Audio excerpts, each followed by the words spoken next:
আমি তোমার সাথে মস্করা করবো কেন? আসলে সত্যি আমরা মানিব্যাগ আনতে ভুলে গেছি। আচ্ছা ঠিক আছে ভাইয়া, আপনারা তৃপ্তি মিঠায় পানি খান। এত কম টাকা দিয়া পানি বোতল দিয়ে দিছো আমাদেরকে, তোমার কি লস হবে না? আচ্ছা ঠিক আছে ভাইয়া, ব্যবসায় তো লাভ লস হয়েই থাকে।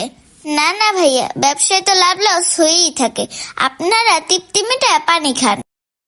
তোমাকে অসংখ্য ধন্যবাদ বোন। না না ভাইয়া, ধন্যবাদ দিতে হবে না।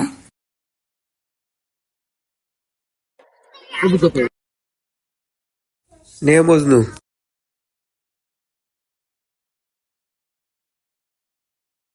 আচ্ছা ছোট বোন, একটা কথা জিজ্ঞেস করি।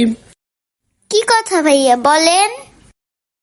আপু, অনেকে দেখি পানি বিক্রি করেন, তুমি মনে হয় পানি বিক্রি করে অনেক লাভবান হও। না না ভাইয়া, আপনাদের এটা ভুল ধারণা। আমাদের